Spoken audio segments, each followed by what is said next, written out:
in a world where trauma is real, where people seek out distraction from their internal lives and relationships with others, and where no one is taught healthy self-care, help was needed. In 2019, the mission began. Find a way to help people understand and better their mental health. Seek out ways to explore relationships and how they work. Fight against the stigmas that surround counseling and therapy. And, most importantly, do all of that so you don't have to be a therapist to understand it. Hey everybody. Welcome to Season 2 of Therapist Theater. I'm your host, Josh Treese. I'm a practicing therapist in Music City, USA, and every week a guest therapist, counselor, or social worker joins me here in the theater to talk about a movie that we've seen and what relationships or mental health issues it highlights. This week's guest is Nina Wallace. Nina is an EMDR certified counselor in the Nashville area. She specializes in cognitive behavioral, Rogerian, and trauma-focused therapy. She has a background in suicide prevention and crisis care. Her extensive background with horses led her to become an EAGALA certified equine assisted therapist. Thanks so much for downloading today's show. Make sure you subscribe so you don't miss any future episodes. And while you're doing that, help other people find the show by giving it a 5-star rating and writing a review for it in the podcast app. Does this violate the doctor-patient relationship? Not unless you dim the lights, raise the curtain, and start the previews. Welcome to the theater.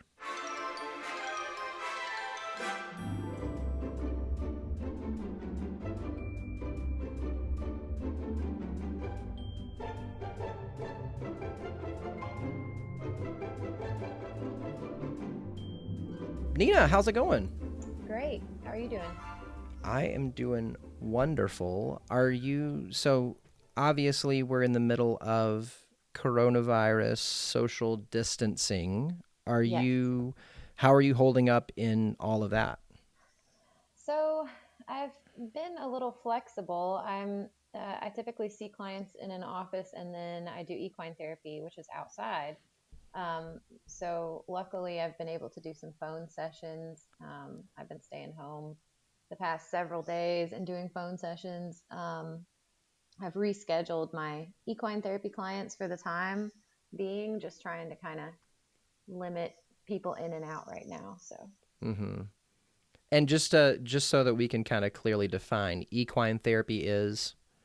So equine therapy is similar to like if you go into an office to see a therapist. So it's psychotherapy, not like physical therapy, but we use horses as an experiential component. So they're kind of there to help us with the therapy, if that makes sense. Okay.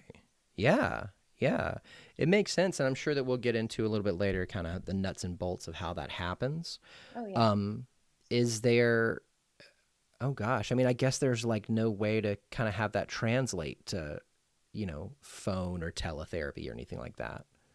So this situation, this new era that we're in right Reality. now has made Yeah. me kind of start thinking.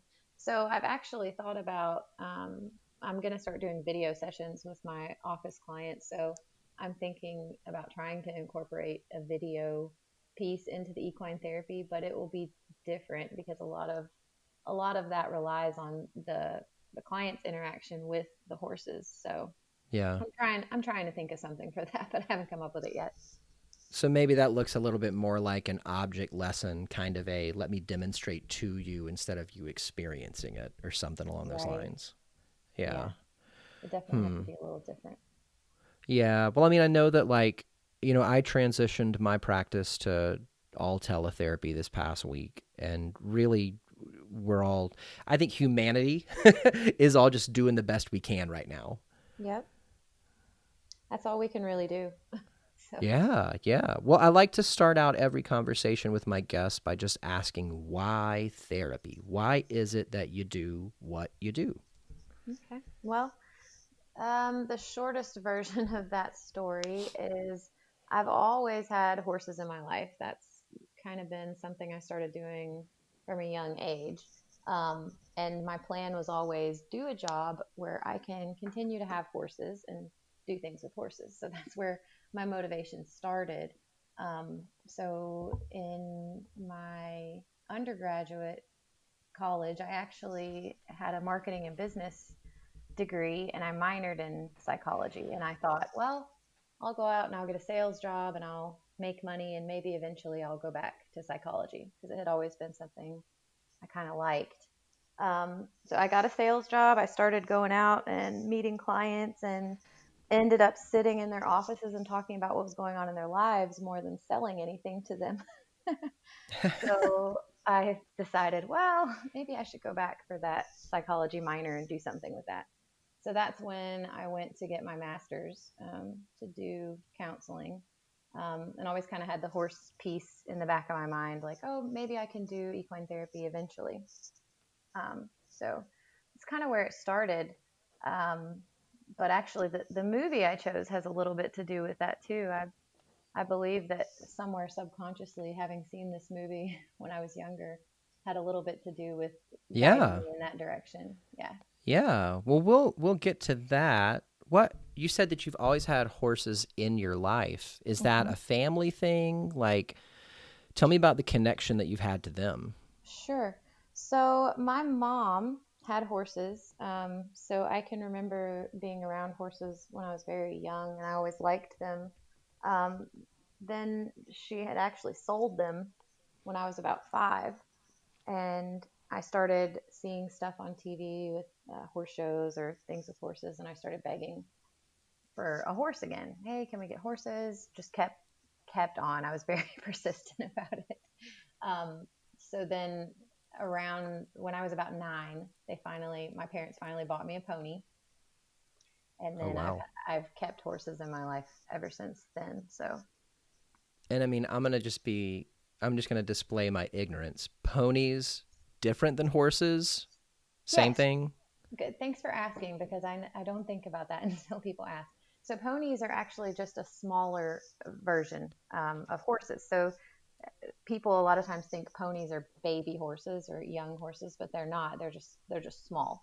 So my little 9-year-old self, a pony was good for me because she was Mm-hmm. closer to the ground and not as fast as a full-grown Oh horse. So yeah. yeah. Now, could a pony support an adult riding them, or is that like you grow out of that and then you move towards a full size horse? Yeah. So to be able to move, comfortably and for us not to hurt them, there's like a weight limit, a certain amount of weight that each horse can carry. And it's recommended that it's like 20% or less of their body weight. So Okay. with a pony, they weigh less. So yes, you do eventually get to a point where you weigh too much to ride a pony. So Mm-hmm. That makes sense. yeah. Um, so when I was in grad school, I lived in Brentwood, in a subdivision Hmm. here in Nashville. And one of my favorite things about living where I lived is that I would encounter animals that did not, on the surface, seem like they belonged in the middle of a subdivision. Hmm. One time I was late for work because a flock of turkeys was in the middle of the road. And as I was honking at them, they would not move. And so I had to get out of my car and like shoo them. But I think my favorite story about living in that neighborhood was I was on my way home from work one day and I was actually on the phone with my wife, who was then my girlfriend. And I was like, oh my gosh, you're not going to believe what it is that I'm looking at. And she's like, what? And as I was driving along the back way into my neighborhood, there were 2 children, looked like they were, around 10, 11, 12, but they Hmm. were walking a mini horse on a leash on the sidewalk of my subdivision. And I was like, there's 2 kids walking a horse. And she was like, what? Take a picture. And I was like, no, adult man rolling down his window to take a picture of children. I don't think I want I'm to gonna do pass. that. Yeah, yeah. But I was like, oh my gosh, does somebody have a pet horse in our neighborhood? This is incredible. But it was very much like a little Sebastian Parks and Rec kind of, Yeah, I'm sure smaller than a pony. Like, I mean, this thing looked like it may have been 4 foot tall or something you're like that. right. So they're actually minis are actually even smaller than ponies, and they're their whole own little species too. So there's mini horses and ponies, and then there's horses. So What's a Shetland pony? that's actually what I had first. So the Shetland ponies are probably what you've seen most of. They're the kind of fluffy little ponies with lots of hair, and they're Mm-hmm. they're always nice and plump. Is that like in between a pony and a mini horse? So that's Shetlands are like that's a good beginner pony. That's like what I started with. It's what a lot of kids ride first, but you outgrow them Mm-hmm. quickly because they don't like they only get to be about 500, 600 pounds or so, so they're not very big. Only, yeah. Yeah. Well, Wow. so I say only. I've got a horse right now he's about 16 to 1800 pounds. So they get pretty Wow. big, some of them. Okay. Um, so I mean, it sounds like, and what's strange is that I find this a lot. I shouldn't say strange, but I find this a lot with guests. Their why therapy. There's always some element of their person connecting with therapy in some way, Hmm. and then receiving something from that, and then saying, "Hey, I wanna contribute to this. I want to give this to other people." Yes, so you're definitely reminding me of things that I left out before. um, I've had my own personal experience therapy for myself. I went through a lot of trauma growing up, some trauma as an adolescent, and then continuing on through my teenage and early 20 years. Mm-hmm. So I did throughout that time, I would periodically see a therapist. It was always different therapists, and it was never very consistent. But I did experience that process, and I did find it helpful for myself. So that is a part of why another part of why I decided to go into it, because I know that it worked for me. Mm-hmm. So I figured, Yeah.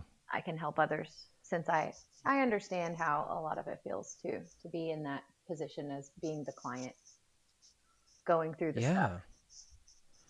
Yeah. Yeah.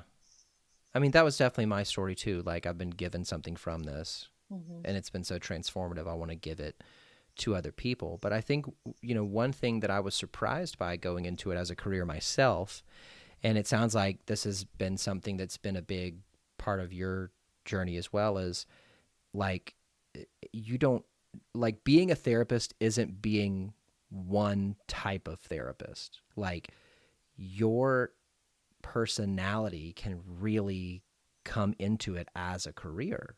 Hmm. And so it sounds like, your background and your affinity for and love for horses has really been something that's contributed to your work, Yes, absolutely. which I just think is the coolest thing in the world. And I was totally shocked by that too. Like, I thought I was going to have to become a different person to be in this, and then I found out I wasn't. And I Right. thought, huh, I that's think that's a that's little that's bit pretty of, awesome. we all do that when we first become a therapist. We think we have to be perfect, and oh, I've got to have everything together, and I've got to just be perfect, again, to say the same thing, but like that's kind of how we feel when we start out. And an important component I really truly feel in good therapy is being present and being authentic, so that the client feels that they can be also. Yeah. And there's, you know, uh, so many different types of therapists because there's so many different types of people. So, Yes. in my being myself, if I'm able to kind of align with and help one client, that's awesome. But if I'm not, then I know that there's another therapist out there that is a better match. And so I think that's one of the coolest things that we get to bring our personalities in, and that's a benefit to people Yes, because we're going to be able to connect with them in different ways.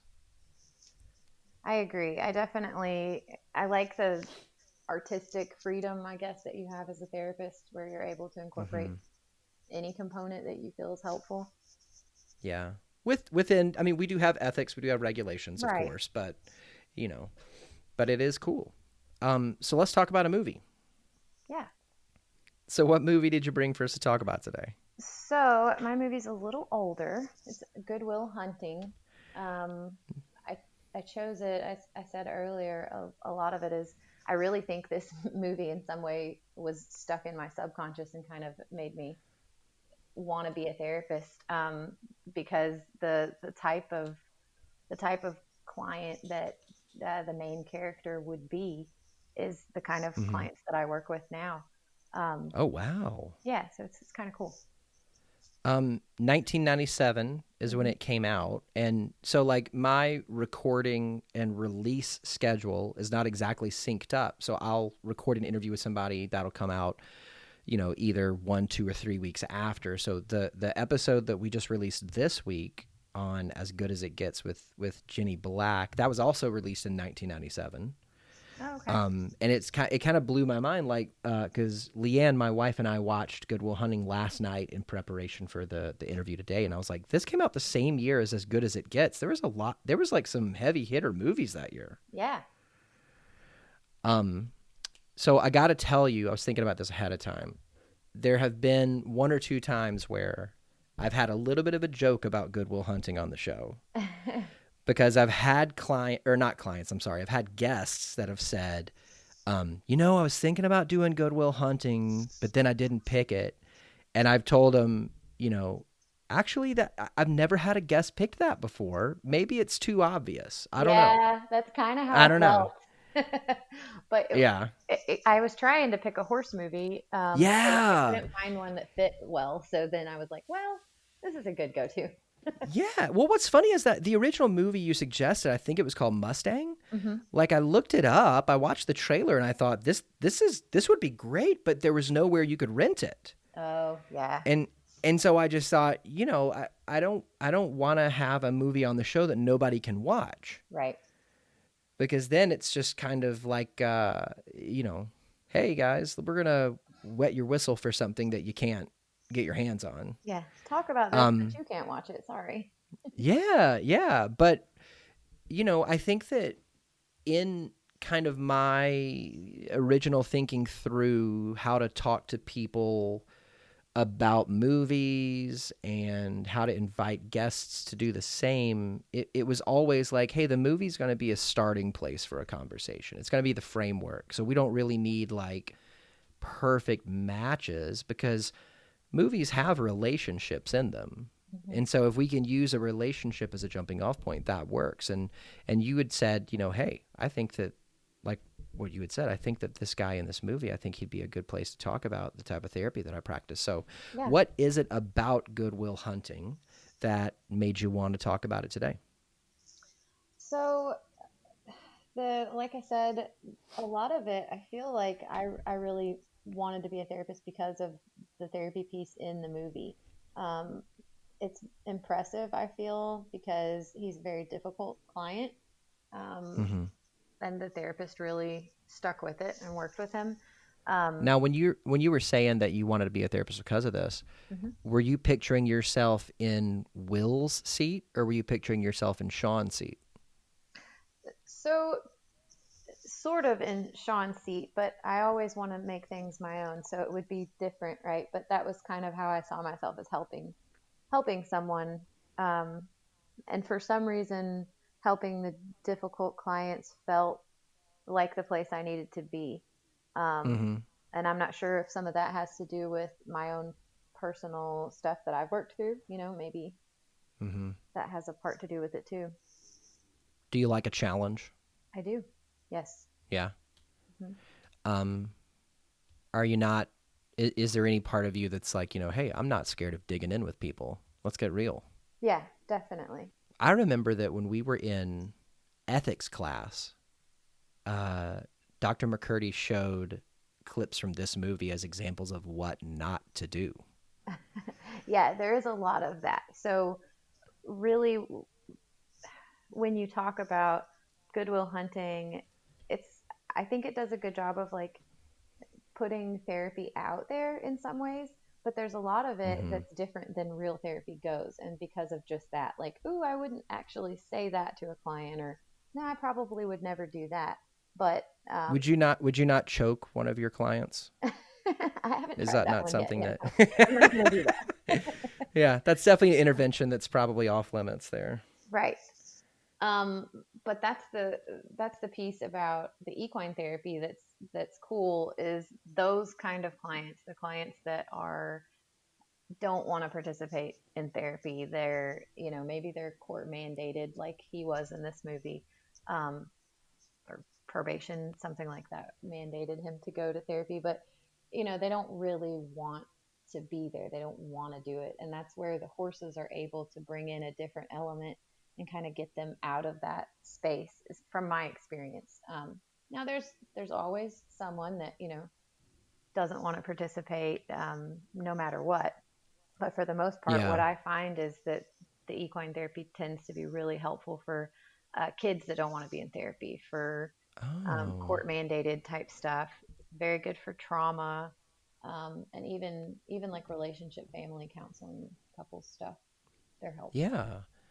Well, I want to get into maybe learning a little bit more about equine, but I think before we go there, I want to hear a little bit about, like you've mentioned the type of client that Will is Hmm. several times. Like when you're watching this movie, when you're looking at Will, what type of client? Obviously, he was mandated, and that was like, I think he punched a cop, and so he was in the courtroom defending himself, and the judge was getting ready to give him, I want to say, a year and a half Hmm. in jail. But the math professor, and I've got IMDb pulled up because I'm so terrible at names. Um, it just says Lambo, but I can't Hmm. remember his first name. I think it was Gerald. Yeah, I think Um, you're right. he goes to the court to kind of be an advocate for Will because he recognizes his intellect. Hmm. So I think that the deal that he strikes with the judge is something along the lines of like, hey, if you don't send him to jail, I'll make sure he attends therapy and I'll have some kind of responsibility over guiding him. But other than like he's a genius and he had to be there, what kind of client is Will? So I would consider him kind of a difficult client to start out with, um, because That is saying the least, yes.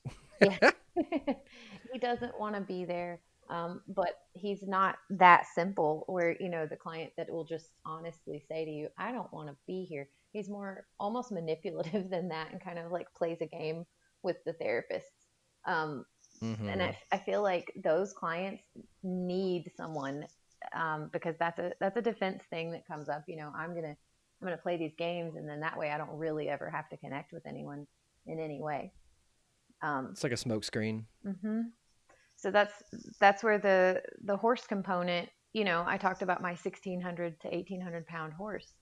People that are, um, good at maybe manipulating other people or a situation, you put a horse that's that size next to them, and they're not able to do the same stuff that they would normally. It kind of pulls them out of their comfort zone.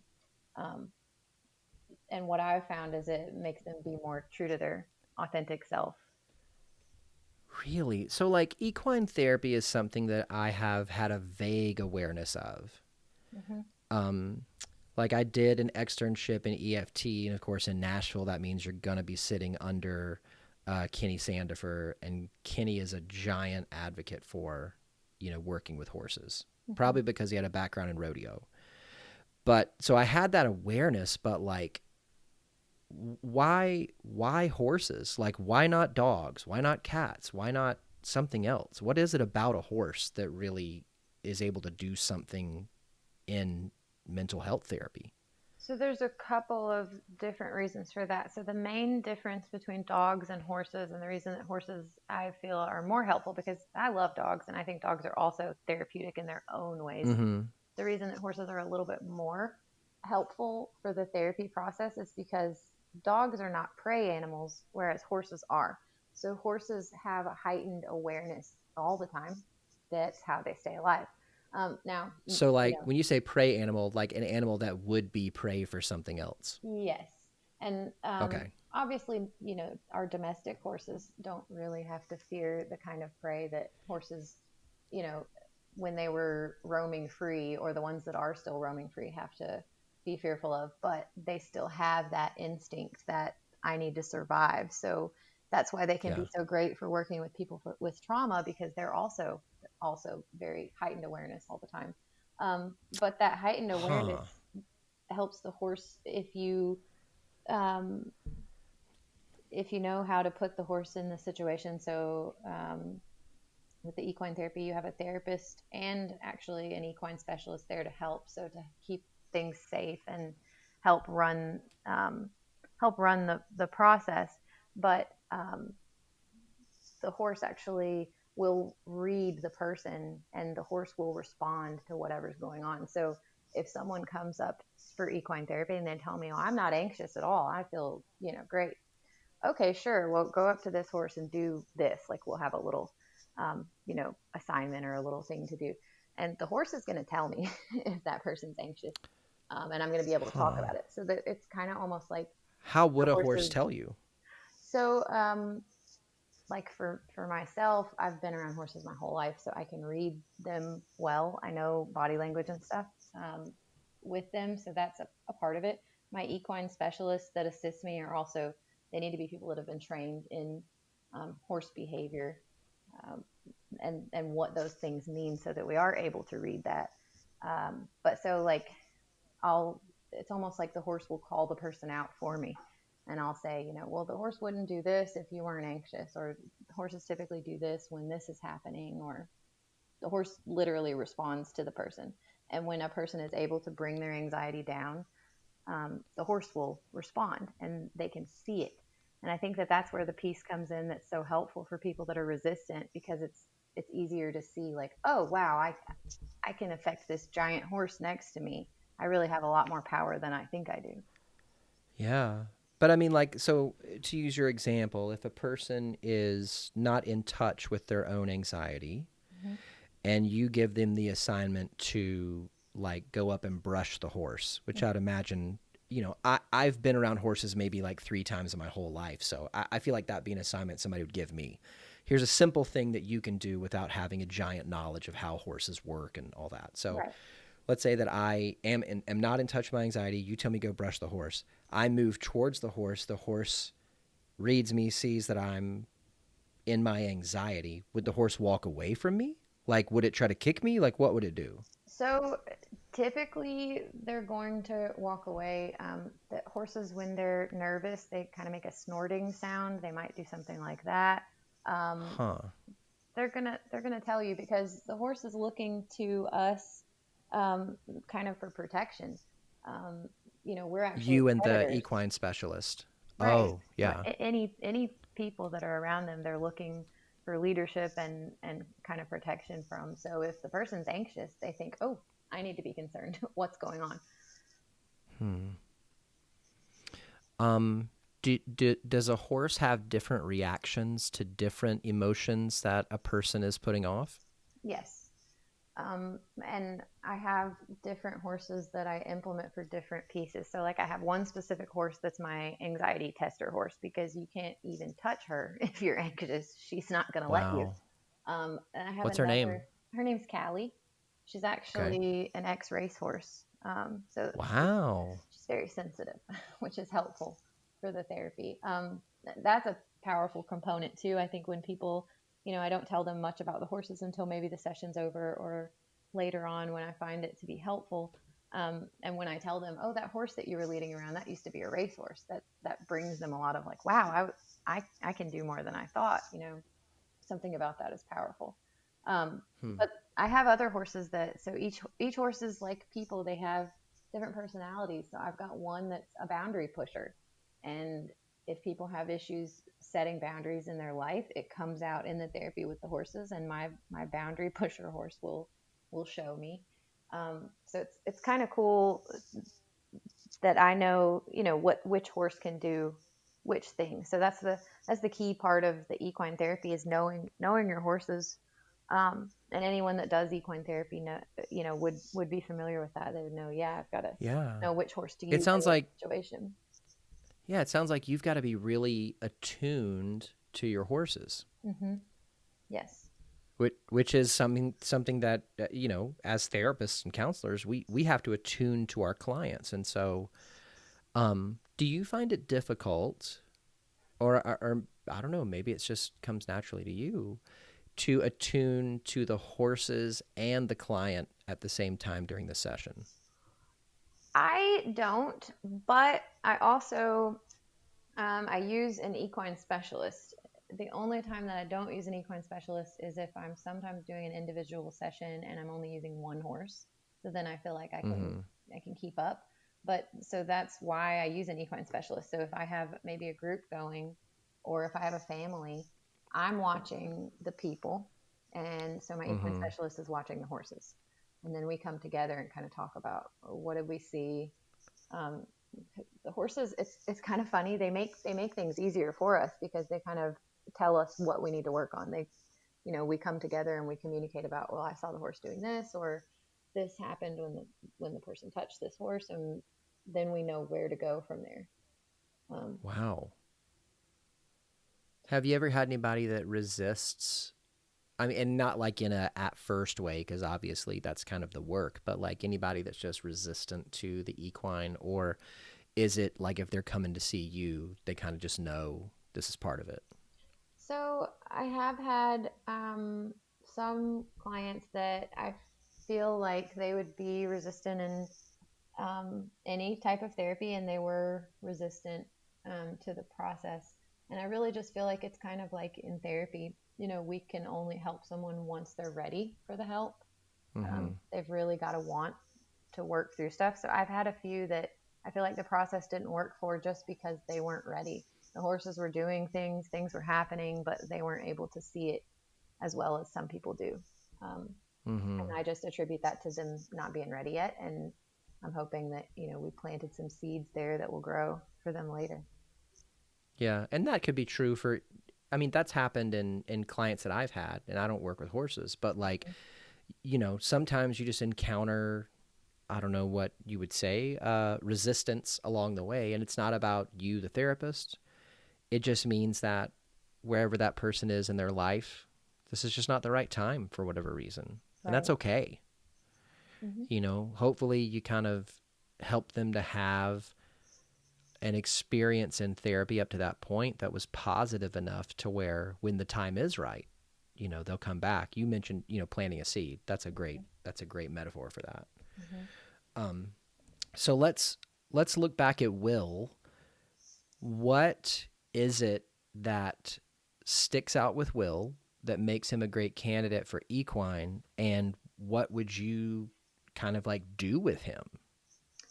So the main piece that sticks out is that he kind of seems to take control of the therapy session in the beginning when we show Mm-hmm. him with all the different therapists. He kind of takes over and he runs the show. Um, I'm We assuming, would call that the battle for structure. yes. I Kind of the battle for structure gets won by the therapist, the battle for initiative gets won by the client, and he was really winning the battle for structure. Absolutely. Yeah, he was completely doing it however he wanted to do it. Um, so that's where, the horses, what I would probably do with him, he would be, so those clients that come off as like, that tough guy attitude, kind of that I don't need any help, I'm fine, this is a joke. Those respond really well with horses. And so what I would do with him is I would keep it low key because he's probably not going to want to participate at first, right? I kind of have to almost convince him like, hey, this is a thing that's going to help you. So the first piece that I do with a lot of clients that don't know about the horses is I'll talk about what we talked about before about horses are prey animals, and here's why they respond, and they're reading you to know if they're safe or not. They're constantly scanning their environment. I talk to them about that, and then I just send them out to be with the horses, and I'll have all the horses out at once. I've got 5 that I use in my personal practice. I have them all out together, and I'll have the person go out and interact with them. And in my experience, something always comes up. I have a feeling that like with a character, with a client like Will, the character in the movie, the horses would respond to that because they're kind of resistant with those type of people at first. So they would back away from him. They'd kind of ignore him, and that would bother him, is what I'm anticipating from my experience with clients before. And that gets him out of his element of, I'm in control, I'm running this. He's uncomfortable then. Why don't these horses want to be around me? Why don't they like me? And then it becomes a competition of, I've got to get this horse to like me. Well, in order to do that, you've got to, do some of the therapy work. You've got to calm your anxiety, or you've got to approach it in a different way. You've got to do something different. So I feel like it pulls people out of that ability to control the process themselves, because there is, 1,800 pounds right next to them. And that's a little scary for a lot of people. Yeah. So then does the horse almost become like an incentive or a reward? Like, these horses are backing away from you. Let's do some work around these things that they're showing me so that, Yes. you could approach them or. Yes, because a lot of what comes up too for people, when they come out and they think, oh, this horse is going to like me, I'm going to go right up to it, and then the horse doesn't, that brings up a lot. Usually, if it brings up anger, it's like, well, is this something that happens in your life? Do you feel frustrated when you try to talk with people? Oh.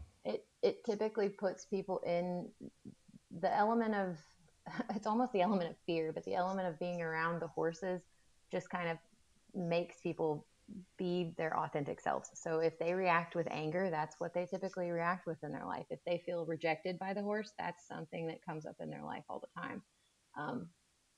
And the horses. Yeah, and I mean, we say in the regular therapy room, like the way that a person is in the therapy office is the way they are in their real life. Mm-hmm.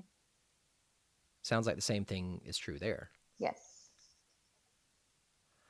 And I think that, like, from what we saw in the movie about Will and his relationships, I think you were spot on. Like, I mean, Sean ends up saying, he takes control and pushes people away so that he is not going to get hurt, Mm-hmm. so that they can't abandon him, so that they can't hurt him the way that I think you said his foster father did. Yeah. But I would imagine, just being a kid who was an orphan, there's just a built-in fear of abandonment already. Oh, sure. So then to be placed with an adult that you're told is going to care for you, who actually does the opposite.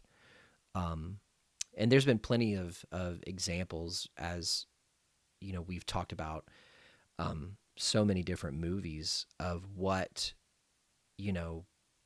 being in relationship with someone who is supposed to be your primary comfort giver, when they cause you hurt, Mm-hmm. that naturally traumatizes a person, because normally you would get hurt and you'd go to that person. But when that person is causing the hurt, that Yes. messes you up even more. And with Will, that's exactly what happened. Mm-hmm. And so, that combined with the guy's brain is like a sponge. Like, he can read something and retain it and understand it. And I was fascinated by, and I totally see this as I don't know if I'd call it a symptom of trauma, but certainly a characteristic of trauma. Mm-hmm. But just the ability to be hyper aware of who you're with and adapt to who it is that you are speaking with, in the presence of, in relationship with, as a survival instinct. Yes. And that was Will to a T. Mm-hmm. And so I almost kind of wonder, if we put, you mentioned kind of like letting them interact with the horses, putting them out there. Is it like you have a pen and all of 5 horses are in the pen and you send them into the pen? Yes. So, for safety reasons, when there's 5 horses in a space, there needs to be enough space for them to move around, and the people to move around safely. So the areas that I use, I have a few different areas depending on what we're doing. One of them has a covered area for when it's raining and things like that, but it's at least going to be like, I'm trying to think of something to compare the size to. It's a pretty large space though. So there's times when maybe Football field? I'm sorry, what was that? Football field? It's smaller than that, so maybe like a quarter of a football field. Like it's a small Okay. area, but big enough for the horses to move around. And there's times when I may be 20 feet away from the horse and the client. Um, so, some of it is I'm interacting right there with the client and the horse, and some of it is about the client and the horse interacting together. A lot of times, you talked about traumatized people and relationships. A lot of times it's easier for people who've been through so much trauma to trust a horse before they're going to trust a person. So letting them Huh. build a relationship with the horse is part of the therapy as well. Yeah. I think I was kind of wondering, like, because of Will's like ability to absorb information and adapt, Mhm. I always kind of wonder, all right, if this guy knows that he's coming to your place and he's going to participate in equine therapy, he's going to be around horse, interact with him. If he goes to the library and he reads 10 books about horses and everything that they do and all that, can a person fake it with a horse? No.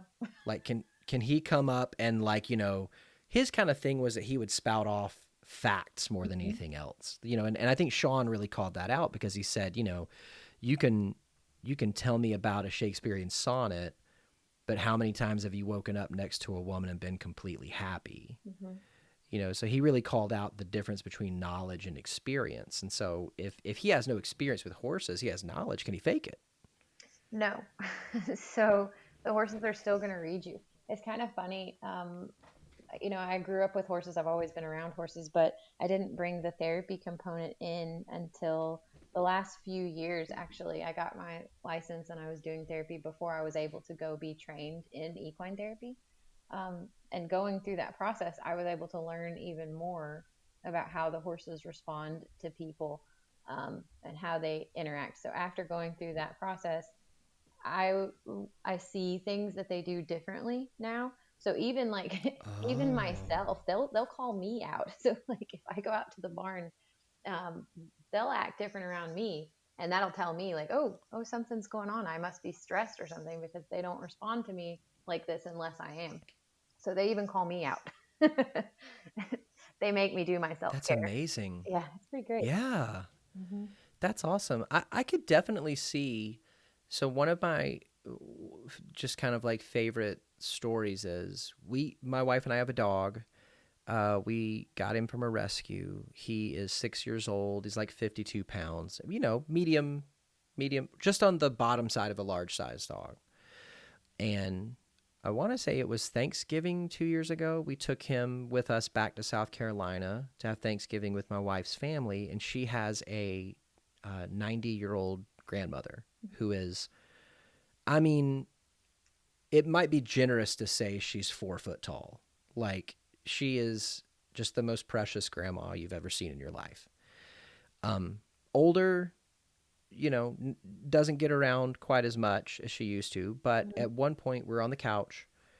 I'm on the left, my wife's in the middle, grandma's on the right, and our dog loves to jump up in people's laps. So he jumps up on the couch and he lays across grandma's legs, and she puts her hands on top of him and starts moving her fingers like she's playing a piano. Hmm.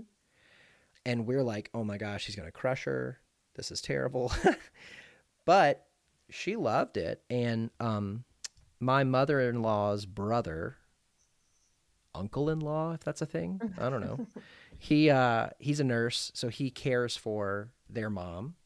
He took her blood pressure just after that and said it was the lowest it had been in forever.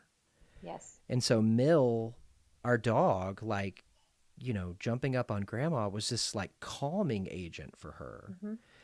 And I know that he's had that effect on me before too. And I could totally see a horse. A horse has a presence. Yes.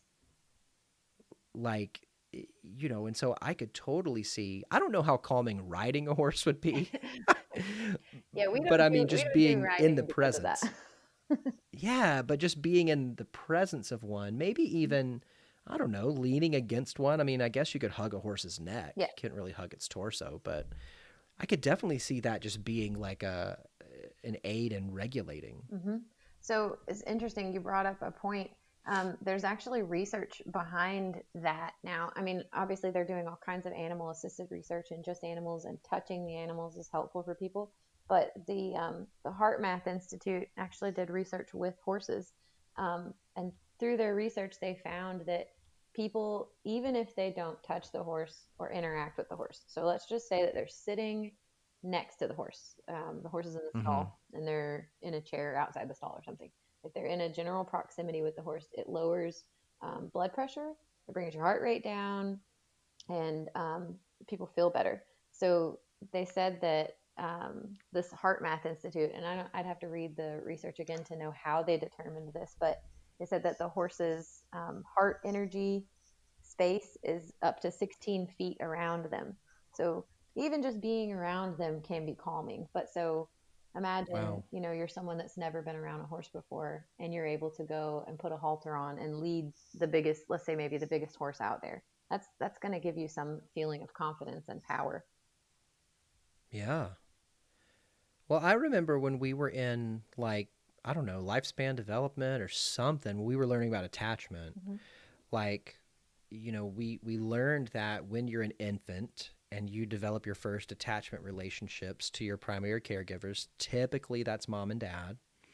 Like, one of the ways that infants regulate is when they are in distress, crying or whatnot, which my brother-in-law, so we have a nephew who just turned a year old, and my brother-in-law makes it sound like I'm sure that this is not true, but makes it sound like it's the easiest thing in the world. He's like, yeah, when he cries, it's either he's hungry, he's tired, or he needs a poop. Like, that's it. Or he is pooping. He's in the process of pooping. Mm-hmm.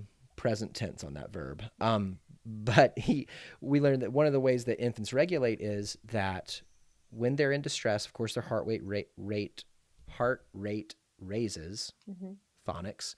The mother, or I guess sometimes father, but it seems like it works more with the mother, picks up the infant. The mother's heart rate moves closer to the infant's and then begins to slow down. And because of mirror neurons, the infant's heart rate begins to slow down as well.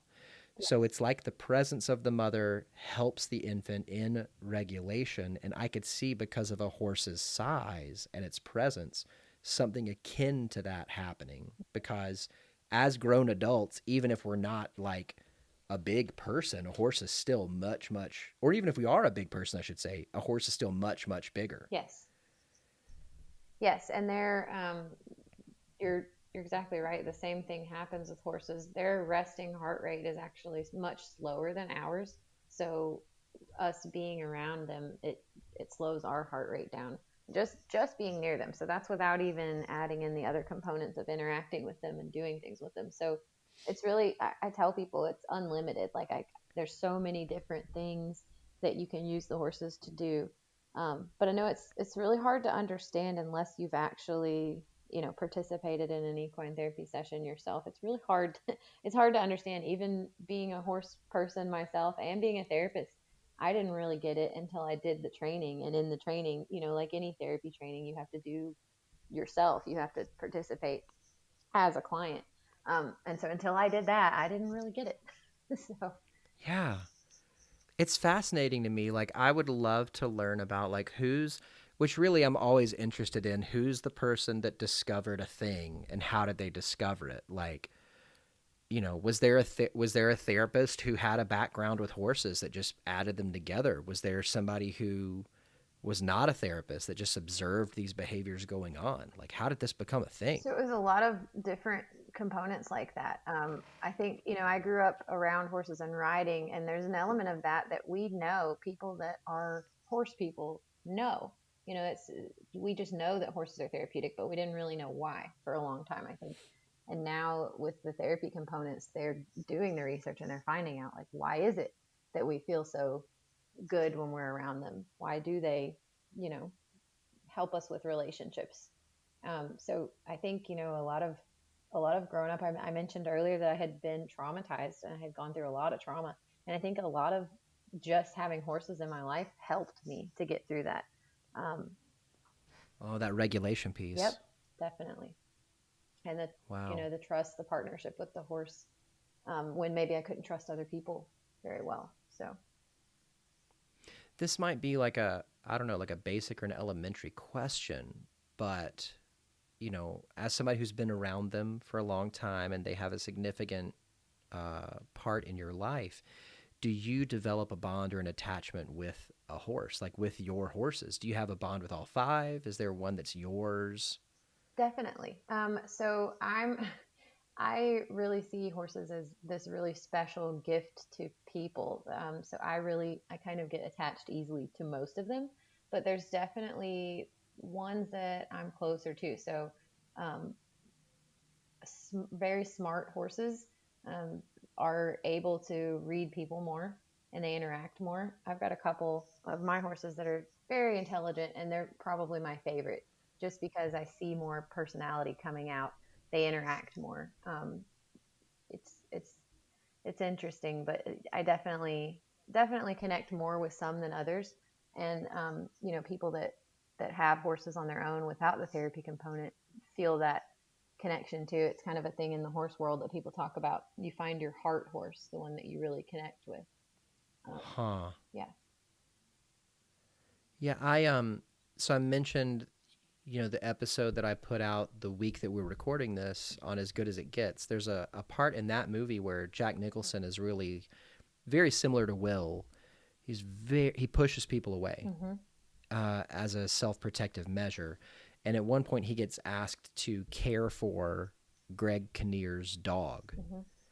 And he really develops a love for this dog to the point where when Greg Kinnear is well enough to care for the dog on his own again, Jack Nicholson like cries when he has to give up the dog. Hmm. And I wonder, like, you know, with any kind of animal therapy, but I guess especially with equine, you know, what is it that for a person who maybe has been traumatized, for a person who maybe has attachment wounds, who is very hesitant to develop a bond with a person, what is it that allows them to feel safer developing a bond with an animal?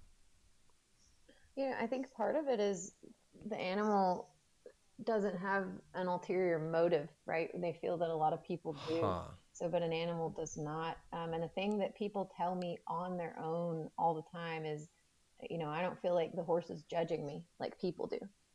Um, Hmm. and then that's a part that I always say to clients is, if you tell this horse something, he's definitely not going to tell anyone else what you say. It's bound by Yeah, confidentiality. absolutely confidentiality. He might tell his horse friends, but that's it. Huh. So maybe just, wow, I guess that's just like maybe like a message or a tape that plays in a person's head about what people are like, Yes. and they're able to, maybe because they are having a first time or a beginning experience with a horse, when we have messages or tapes that play from our childhood, those are very difficult to, it's possible, but it's difficult to rewrite. It takes time in therapy. Yes. But if you're able to develop a new message, in the present, that's a little bit easier than rewriting an old one. So maybe their encounters with horses, it allows them to write a new message, and almost by like a transitive property. So if I believe this about horses, maybe it's a little bit easier to start believing something new about people Well, because you have a different foundation to work with. that's where my job as the mental health person in the session comes in. So my job is to make those connections for people and help them to see that, to ask the right questions of, is this a feeling that comes up in your life? Does this happen with other people? Do you think that this is really how, what's happening in this moment when you have this feeling of rejection with a person?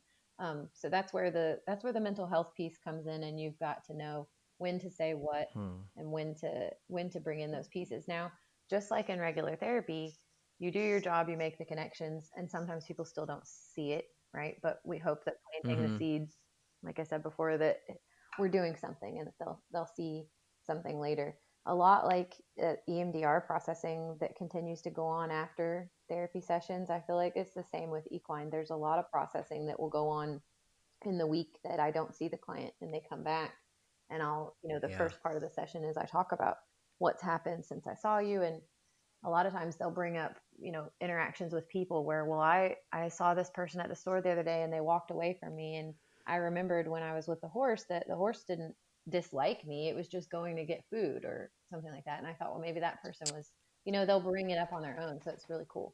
Yeah.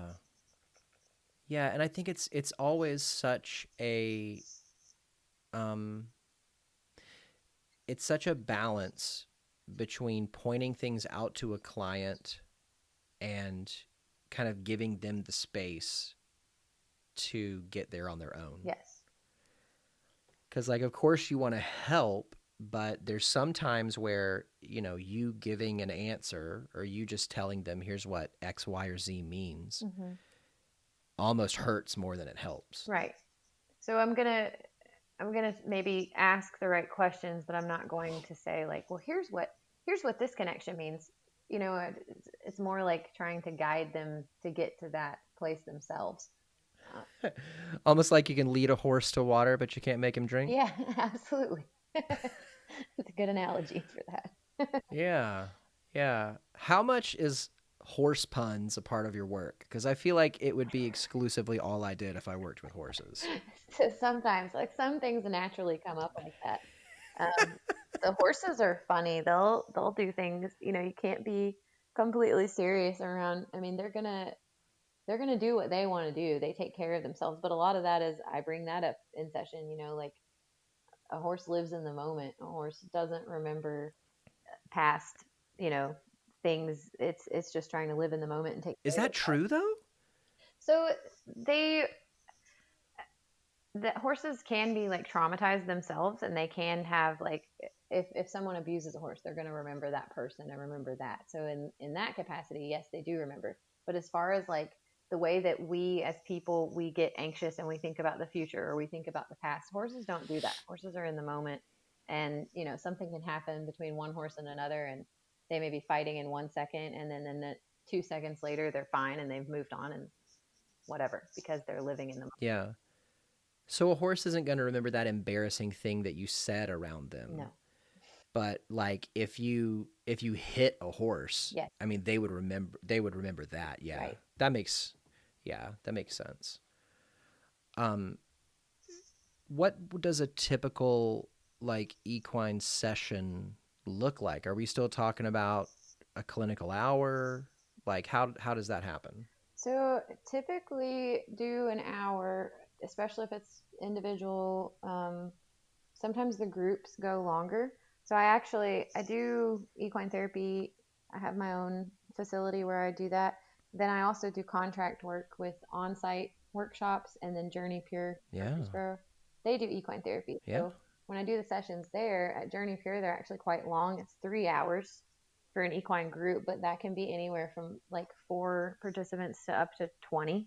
So the 3 hours can go by quite quickly when you've got that big of a group of people.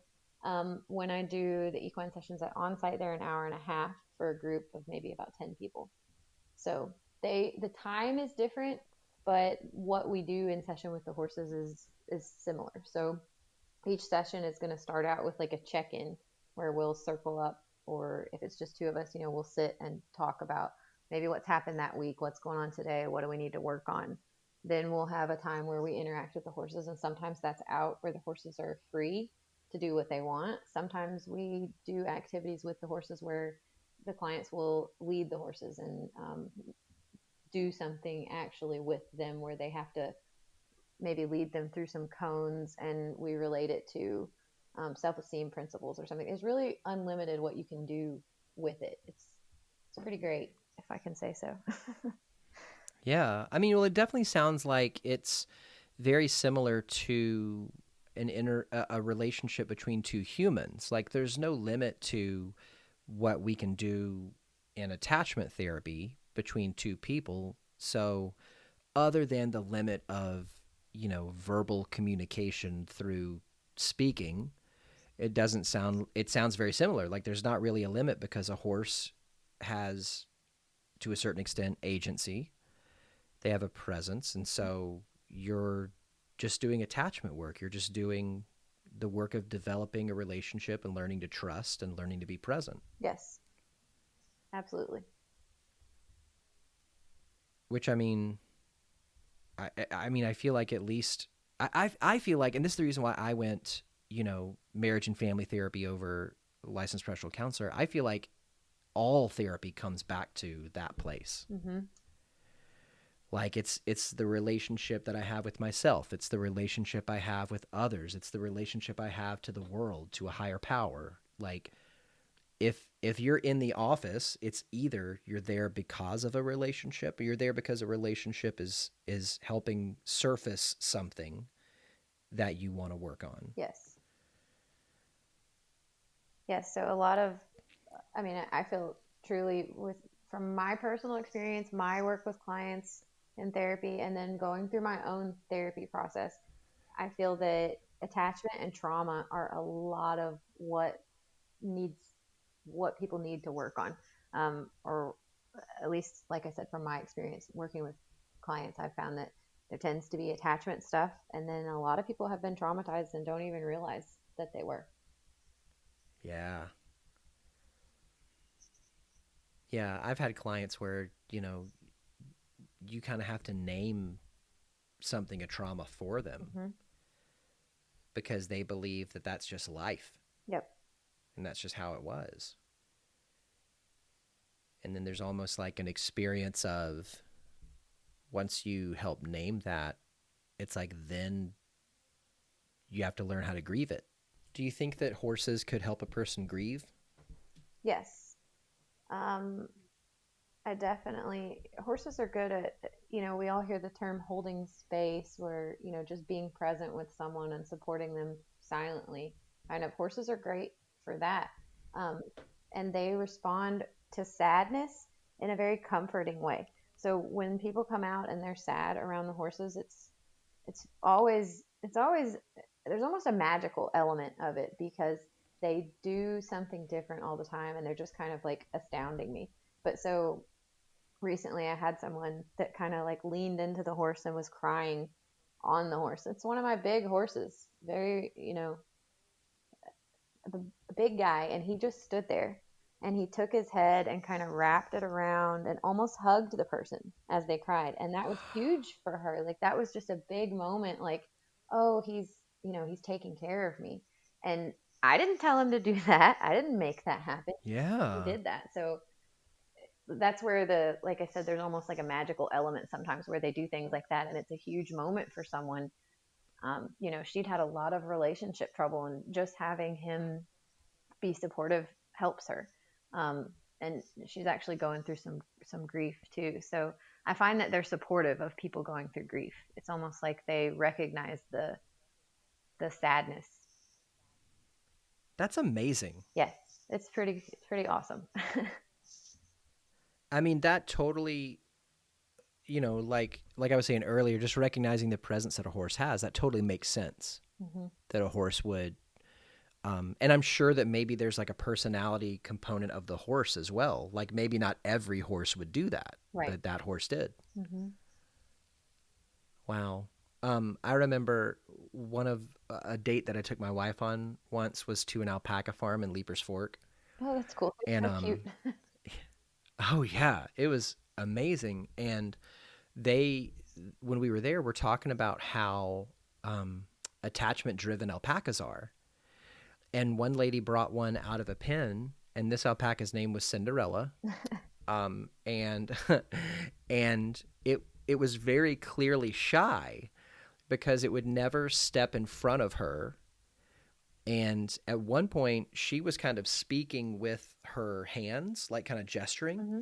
And the alpaca kind of like really kind of slyly lowered her head and then brought it back up under the lady's like armpit, Mm-hmm. so that the lady, when she brought her arm down, was kind of like hugging the alpaca. Aw.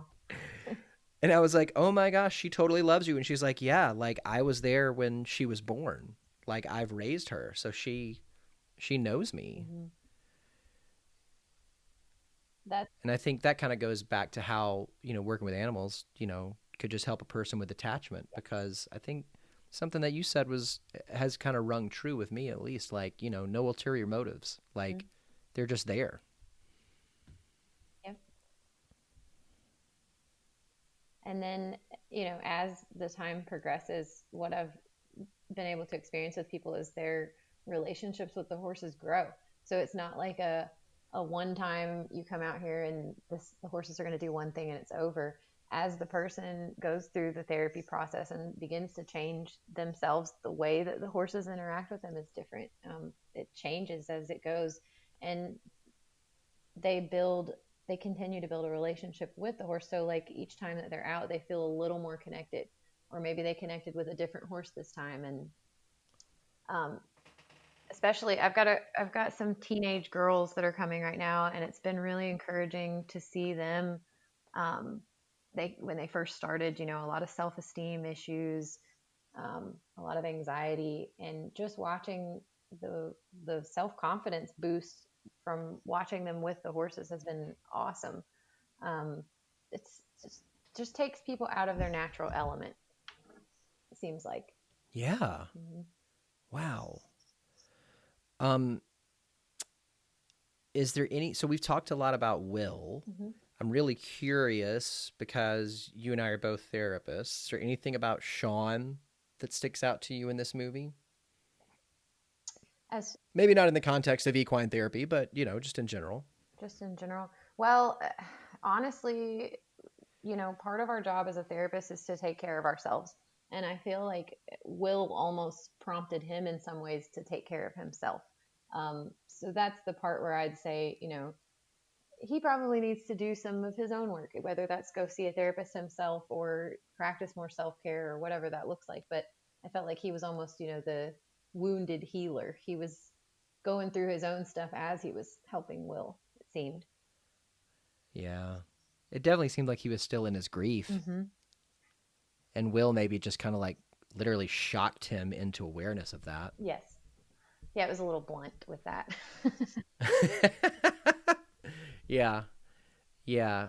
Um, I think that maybe at the end, that's kind of where he was headed. Yeah. Like he was packing up his office. He was saying, I got to go out there and do a little life. I kind of wonder, I think at the point of the movie, I think he said his wife had passed away 2 years prior. Mm-hmm. I want to say something along those lines. So I wonder if, the thing that had been fulfilling to him prior, his work, if it became the only thing to him after her death, which made it lose its ability to fulfill. Yeah. Definitely seemed like it definitely seemed like that. But at the towards the end of the movie, like you said, it seemed like he was starting to have an awareness and work through that. Take some time off work, um, Yeah. deal with past relationship stuff. Those the I think you said his name before, Lambo, and Yeah, something like that. yeah, they had their past stuff that they had never dealt with or talked about, and they were able to do that because of Will. So Yeah. Well, I mean, it's really clear that Will helped Sean realize something or taught him something. Tell me something that your clients have taught you. so I really think the biggest thing that I've learned from working with people is that planting a seed really matters. And even if you feel like nothing happened in the session, a lot more probably happened for that person than you think. And in the movie, it really kind of shows that, because in a lot of the sessions that they would show, Will would be resistant, and he would be saying all this stuff and not really acting like he was getting anything out of the therapy. But then you would see him go out into his life, which normally as therapists we don't get to see that, right? But you would see him actually Right. implementing some of that stuff. So I think that's a big component of it, is just stay present, do your job, be with the person, be authentic, and that's all you can do. You may be doing more than you think. So maybe trust the Yeah. process is what I've learned from clients. And even like in the example you said about, Sean saying certain things and Will taking them out, it seemed like in the first couple sessions that there wasn't any movement. And then all of a sudden in one session, Sean kind of says, all right, if you're just going to BS me during this, then that's it. We're calling it. Get out. And Will like fight, not literally fights him, but is like, wait, no, time's not up. What do you mean? I want to stay here. It's like, oh my gosh, there's been a bond that's been formed that you didn't even realize. Mm-hmm. That seed's been planted. I'm going to throw you a curveball. I've never asked this question before because I've never had the type of guest that you are before. Tell me something that your horses have taught you. My horses have taught me to be more mindful of my own self-care. Now, like I said, it's important for us as therapists, and we're kind of taught that. And, if we work for an organization, they preach that at us, but it's really important for us. And my horses are able to kind of call me out if I need to do more self-care. They read me and tell me if I'm stressed.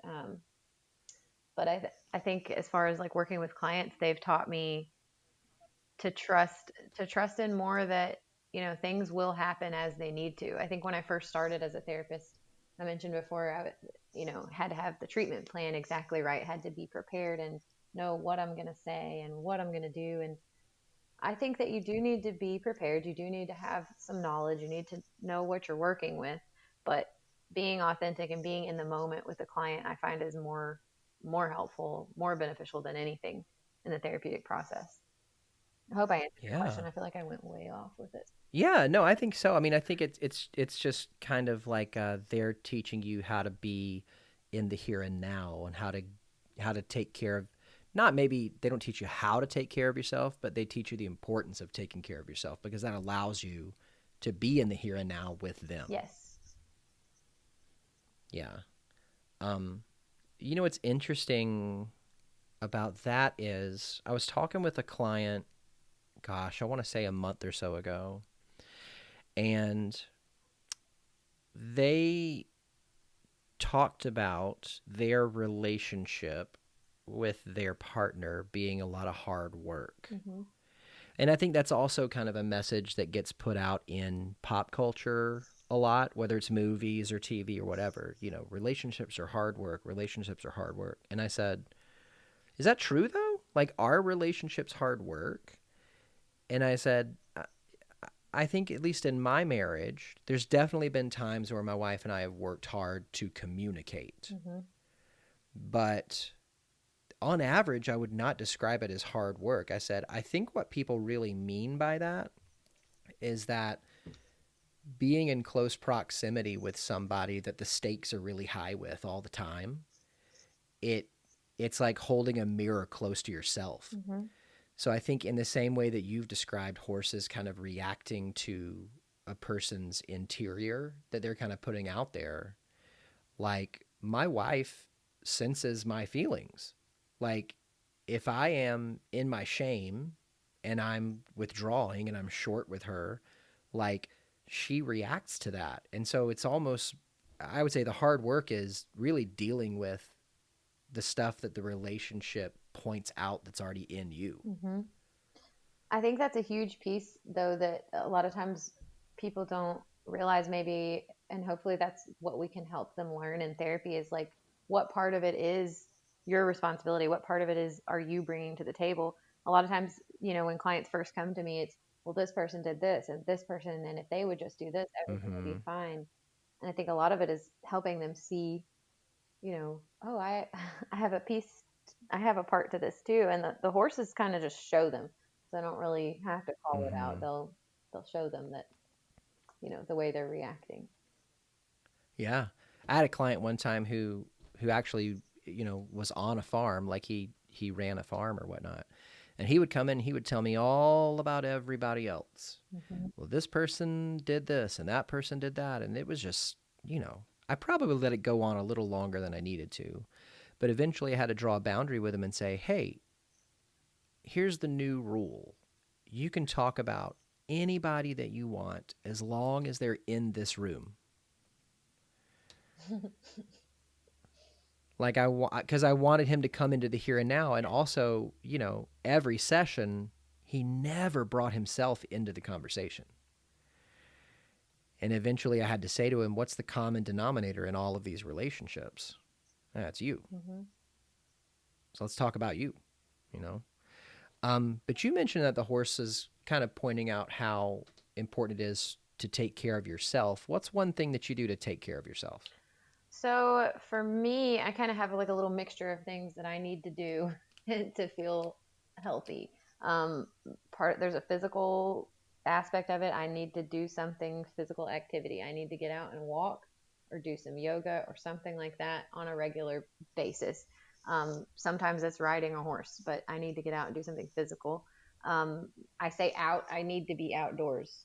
I really find Yeah. nature to be healing for myself, and even just being outside is helpful for me. So I like to spend some time outside, and socializing is important for me. So whether that's friends or family or colleagues, whatever that is, I need to have some social time also to take care of myself. I notice that when I'm working too much and I don't make time to do the fun stuff with friends, and I'll start to get stressed or feel overwhelmed. So I'll start to schedule something in.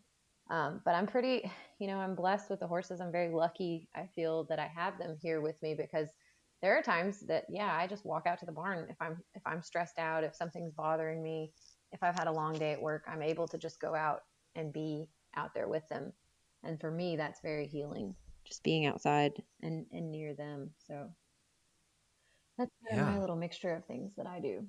And then That sounds right on the money. I mean, that you're talking about finding a connection with something bigger than you, Mhm. nature. You're talking about finding a connection with yourself, finding a connection with others. That sounds really holistic. Yes. And then there are times, I think that therapy is important for all of us. If I start to feel overwhelmed or stressed, I'll go see a therapist. I don't go all the time regularly, but I will go if I feel the need, because I think it helps. Yeah. There's sometimes, I've got the knowledge. I'm a therapist, but you can't see your own stuff. Sometimes you can't see what's going on inside your own brain. Sometimes because you're too close to it. So, yeah, if I feel too overwhelmed, then that's my next piece that I'll do for self care is I'll go talk to a therapist myself. You can't see the label from inside the bottle. Right. Yeah. Um yeah, that sounds right on the money. So let's say that somebody was listening to our conversation and they felt like they could really connect with you and equine therapy. How could they see you as a client? How could they get a hold of you to do that? So I have a website. It's hillviewfarmsouth.com. And on my website, I've got different places where they can send messages. They can read about the programs, read about me, my qualifications, the people that work with me, their qualifications.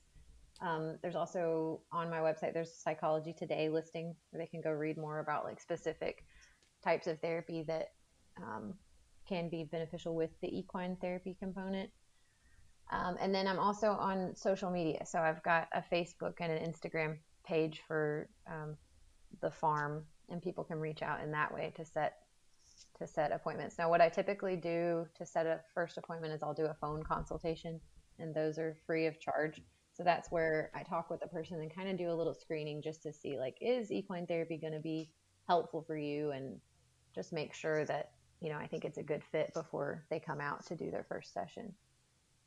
Yeah. How does somebody get to the Facebook or the Instagram? What's the usernames? So it's at Hillview Farm South.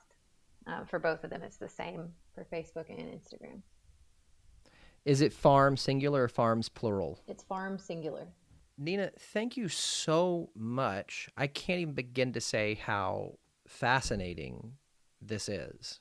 And I think that's been one of the coolest things about being able to do this show is being able to talk with so many different types of therapists and learn that there's not one way to do this. Yep.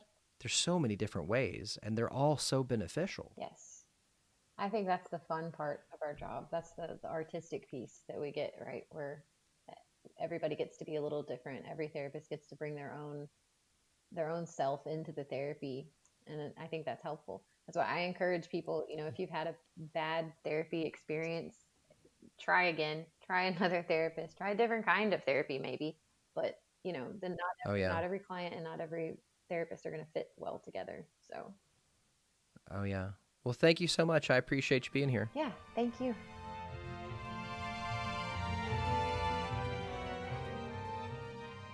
Hey, everybody. I really, really enjoyed learning about equine therapy from Nina. I mean, it sounds like something that is so different than what I practice and yet so similar, because such a big part of my therapeutic technique is leaning into dissecting, understanding, practicing the attachments between people. And from what Nina was saying, so much of her work when it comes to working with the horses, because some of it is, you know, uh, just with people and then using the horses as an intervention, but so much of her work is using the attachment and responses between person and horse to highlight and demonstrate, and sometimes even repair and help build the attachment between people and people. And I'm fascinated by it. And a big part of me is sad that because of the social distancing norms that we are practicing right now, that I can't just go out to Nina's farm, do an in person, and just kind of like do a taste test, see how it works, experience it myself, and get a better understanding. Hopefully, once we all get through this together, that's something that I'll take a camera out there, we'll film some stuff, and we'll put it up on the YouTube channel. I wanted to talk for just a little bit about something that's been helpful for me during social distancing, and maybe by putting it out there, see if it would be helpful to you too. So I'll start with defining kind of the problem or how I noticed something happening inside of me. Early last week, I believe, I started to notice, and I said this to Leanne, that my brain felt a little fuzzy. And I think what I meant by that was I didn't have what I would typically call my experience of clarity of thought. I felt lethargic. My energy levels were really low. I wasn't sleeping as well. And I would get to the end of the day and feel dissatisfied, as if the day wasn't. I don't necessarily want to use the word productive, because at least for me there's some messages attached to that, but that I had not used the day to the best of my ability. And I think what I mean by that is I got to the end of the day and I couldn't look back on the day and say that I did anything that, uh, let's say, added to the breadth of the experience of my life. In other words, what I was doing was, if I wasn't in session in a video session with a client, I was cleaning the kitchen, which is totally useful, but I do that a lot. Or I was watching Bob's Burgers on Hulu, which, let's be honest, amazing show. I'm finding that out more and more, and has saved my sanity more than once during this time of being cooped up. But those things aren't what I would call adding more Josh to Josh. They weren't contributing to the breadth of my experience in life. And so I had this kind of fuzzy mind. And I sat down for a bit and I started thinking about it. And, what I ended up landing on was I felt like I was not in control or controlling my time. I felt like I was living in a response mode, a reactive mode. I was just living in well, if I'm not in session, I'll just do whatever I feel like doing, or not do what I don't feel like doing, and I'll just kind of roll with what's going on. And so what I decided to do was I decided to be intentional. So I sat down on a Sunday night and I looked at my whole week And the first thing I did was I put down what times my sessions were. I put down what times my podcasting recording of the interviews were. And I put down, when I expected to edit the show. So then those kind of things were already blocked. And then I started asking myself, what would I like to do this week? Not what do I have to do, but what would I like to do? And so I started adding in blocks of time for me to dedicate to reading a book that's been on my shelf for a little bit. I started adding blocks of time for me to work out. I started adding blocks of time for me to meditate. I started adding blocks of time for me to practice this form of art called Zentangle, which is like a mindfulness type of art. And as I have been moving through these days that I have intentionally planned out, I have gotten to the end of the day and I have felt fulfilled. I felt different. I have felt like I have had some semblance of agency and control over my time again. And let's be honest, this feeling of not being in control, I think, is natural during this time because we have all had a recommendation of staying at home put upon us. Perfectly reasonable, good recommendation because of the pandemic. But so many of us are just used to coming and going and doing whatever it is that we want to do anytime that we want to do it, that I think it's understandable that we would feel like some of our freedom, some of our agency has been taken away. And the truth of the matter is that that's not true. While our ability to change locations at will may have, a recommendation placed upon it to be limited, our ability to decide what we want to do with our time has not. So if you, like me, are feeling some of this brain fuzziness, I recommend sitting down and with intention, deciding ahead of time, what do I want to do with my time? And then follow your plan. And I don't necessarily mean follow it, rigidly, because there's been a few things that have come up during the week that I've had to alter my plan. And that doesn't mean that I lost control or that I'm lazy or that I fell a step behind. That just means that life happens on life's terms. And because of that, I get to, with the help of my wife, with the help of, other loved ones and friends, I get to alter, I get to adapt because, one side of the spectrum is living in total reaction. One side of the spectrum is living so rigidly that if the plan's not followed to the minute, then everything kind of falls apart. And on one side, it's complete reaction. On the other side, it's a chokehold of control. And I don't think that either extreme is the best one. I think, like most things, the gray area, the living in the middle, is the best. And I think sometimes you got to lean one way or you got to lean the other a little more. But I think it's that adaptation that shows the ability to take life as it comes. And that's what I'm trying to practice this week. And I hope that's what you can begin to practice too. Thanks so much for joining me this week in the theater. I'll make sure I save a seat for you and a friend next week. Let's raise the lights, lower the curtain, and say that for this week, the theater is closed.